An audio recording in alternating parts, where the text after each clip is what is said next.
Dreams. What are they really? The most common scientific answer is that they are a consolidation and processing of information you gather during the day. Okay then, what about dreams of places or events you've never experienced, only to find yourself at that particular place or in that same event later on? What's the difference between dreams and visions? Could you tell the difference between the two when they happen? We'll briefly touch on that in today's episode. Let's move back to Florida with a viewer-requested story from Arlene and see what the story is behind the Harden House.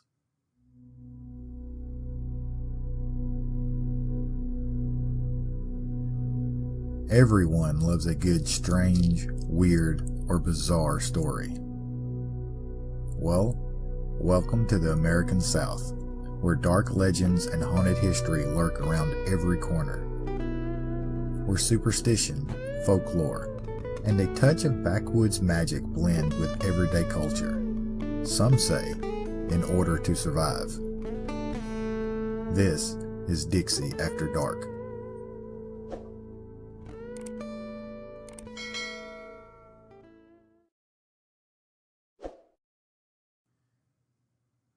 August 1968. A woman named June Ferris from Richmond, Virginia, began having a reoccurring dream. In the dreams, June found herself in a house she had never been in, and always in a panic. Each time, she would run down the stairs from the second-story home and out the door in a panic, waking up at that point each and every time.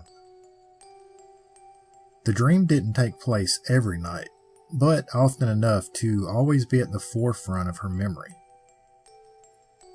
June and her family later moved to Florida in 1972, and after a few years there, she fell in love with a house in Clermont, on the corner of Osceola Street and 5th Street, just a few blocks from the downtown area.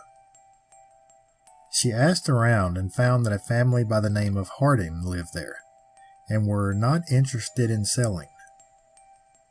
Weirdly enough, she was shown the inside of the home though, and that's when June says she started experiencing deja vu immediately. When she got to the back of the house though, it was the staircase in front of her that made her realize what the deja vu feeling really was. This was the house from her dreams.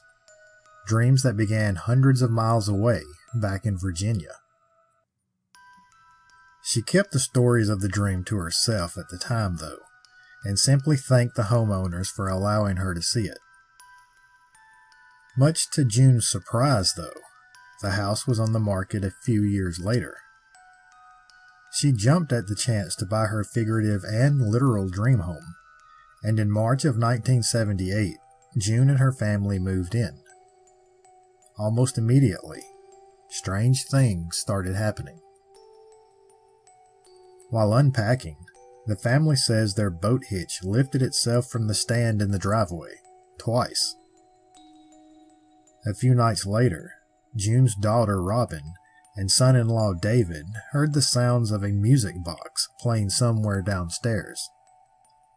They went to investigate, finding several music boxes, all playing by themselves in a different room.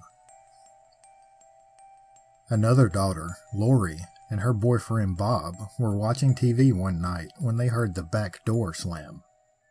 They went to check it out, then heard heavy footsteps behind them. They turned, but no one was there, nor was there anyone at or around the back door, inside or out. The Ferris family was convinced that the house was haunted. Events such as these went on for years, though they never actually saw a ghost. That is, until 1985. Robin was going up the stairs one night when she encountered the ghost of a man, who appeared to be in his 30s, rushing down the stairs. A few months later, Bob encountered the same spirit on the staircase. This set Bob to researching anything he could find out about the house and who the spirit could possibly be, and it didn't take long to find out about the previous owners. Back in 1975, 33-year-old John Harden moved into the house with his second wife and their newborn son. The family had not lived there long when, on the night of March 22, 1975, John Harden woke up to the smell of smoke, realizing it was coming through an open window. He looked outside and saw his truck engulfed in flames. John rushed from the bedroom, down the staircase, and out the back door, where he was shot in the chest by an unknown person with a shotgun. To this day, John Harden is the only unsolved murder in Clermont, Florida. Back to the Ferris family, though, in the 1980s.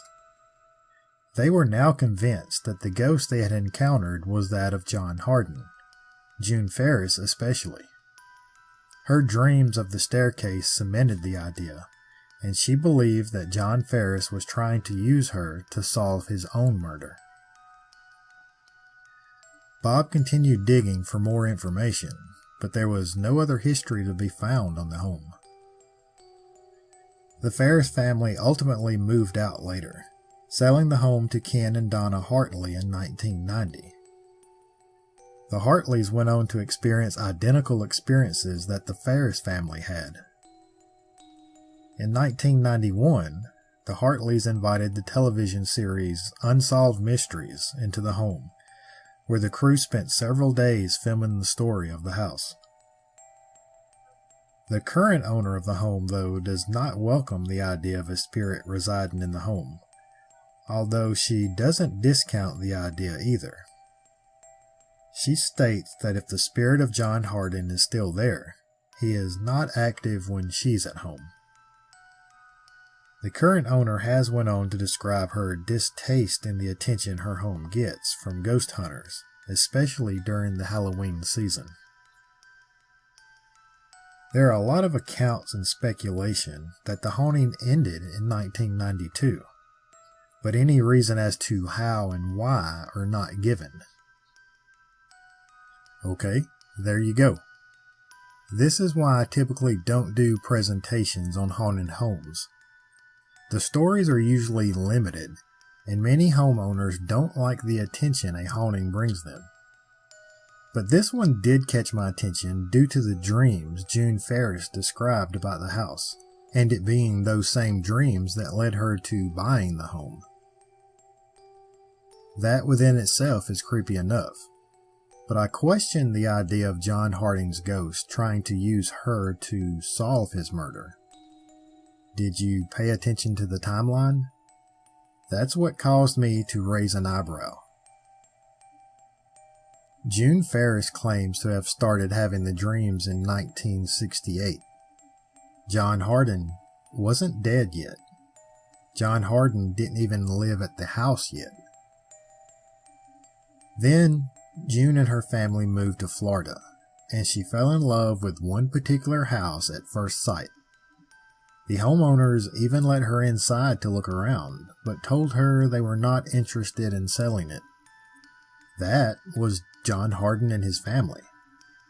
They weren't interested in selling because they had just bought it themselves. Even the news report states that they had only lived there a couple of months before John died. June Ferris bought the house a couple of years later once it had went on the market. Now, I'm not insinuating anything. I'm sure that the series Unsolved Mysteries had a team of investigators that could run circles around my research efforts, and they turned up nothing.